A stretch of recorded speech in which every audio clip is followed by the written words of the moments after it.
What's up, YouTube? This is Too Raw for TV.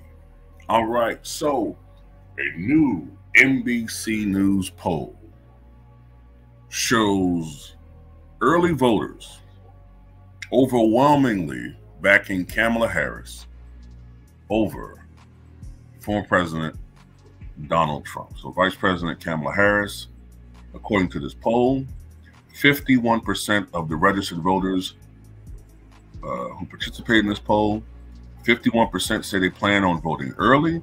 And amongst these voters, Kamala Harris had a 61 to 35% lead over Donald Trump. 45% of these voters said that they planned to vote on Election Day.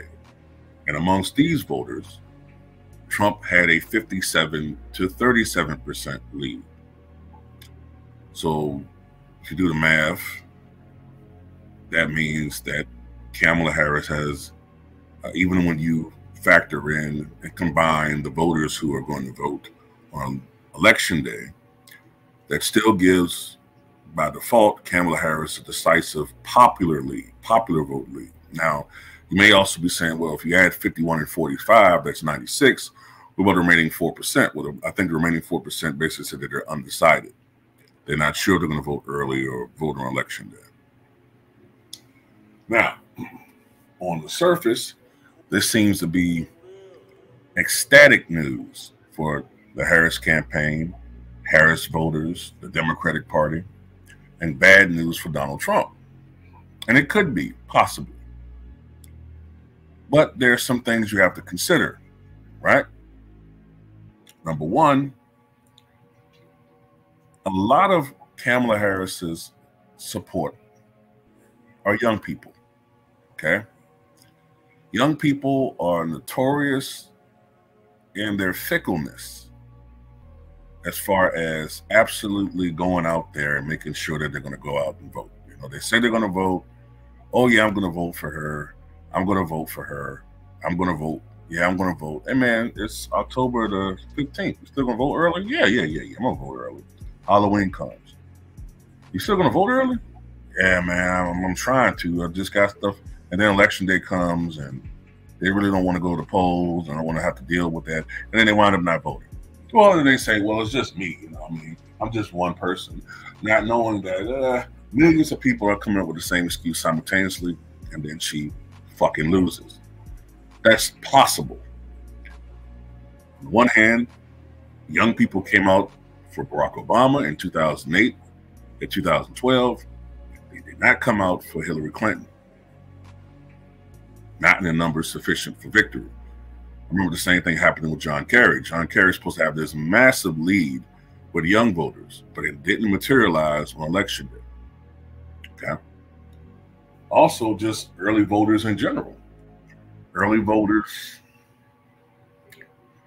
you know, like I just said, even not just young people, but early voters in general, they just may not come out. Okay? Now, Donald Trump should be a little bit concerned about one thing, too. Because I get this impression that people think I'm a Trump supporter masquerading as an independent. Right? Trump should be concerned that he only has a 20 fucking point lead with Election Day voters, because he did much better than that in 2020. Much better than that. I think he won Election Day voters by wasn't it like 40 points? So he only has a 20 point lead. That's not very good. Possibly. But then you got to look at this too. This same poll 4 years ago, Joe Biden had a 48 point lead amongst early voters. He led 69 to 21. 69 to 21. With, I think, 10% undecided. That was the split 4 years ago. So, you know, in addition to the fact that you just never should put too much stock in one poll, but I think sometimes people say that, right?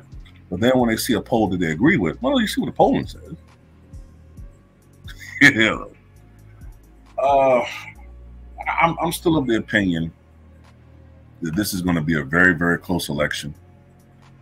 I don't buy that Trump is going to win in some fucking landslide, and I don't buy that Hillary's going to win in some landslide. I just don't think that's going to happen. Give me one second.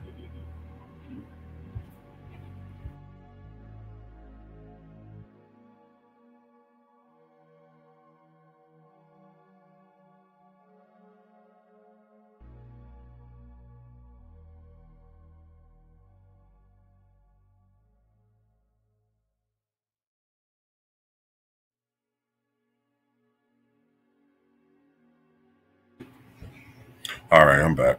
I had to take care of something. But yeah, man, at the end of the day, this is going to be a close election, man. I think it's going to be really, very, very, very close. I don't think there's been that much shifting from 2020. I know that a lot of the media wants people to believe that this is going to be a Kamala blowout. But of course, you know, the fourth estate, for the most part, is heavily behind Kamala Harris. Most media members tend to be liberal. So that's to be expected, you know. I still believe that it's going to come down to a couple of things. Which campaign has the best message, the most effective message coming down the stretch? And then oftentimes you got to look for these October surprises. And a lot of times things happen when people really start paying attention to this election. It's going to be like late October, mid to late October is when I think people are really going to start paying attention to this election even closer. And sometimes lucky things, lucky breaks. And I mean, does a scandal happen that hurts Trump or hurts Kamala? Sometimes there's these little events that happen that break elections from one candidate to the other. Remember back in 2008, y'all, when John McCain announced that he was picking Sarah Palin, and that rallied the conservatives behind the McCain ticket. And for a while, it looked like maybe McCain could pull it off. But then it was exposed that Sarah Palin was an idiot, or at least not suitable for the vice presidency and being one heartbeat away from the presidency. And then we had the economic crises that occurred in, what was that? Was that late September? And then that, you know, that plus some very effective Barack Obama performances and debates, and then some of the more extremist rhetoric at the McCain rallies and Sarah Palin appearances, that pretty much just spearheaded Barack Obama's resounding victory. Will Kamala coast to maybe a decisive electoral college victory, or will Trump win by a maybe somewhat close but unexpected margin in the electoral college?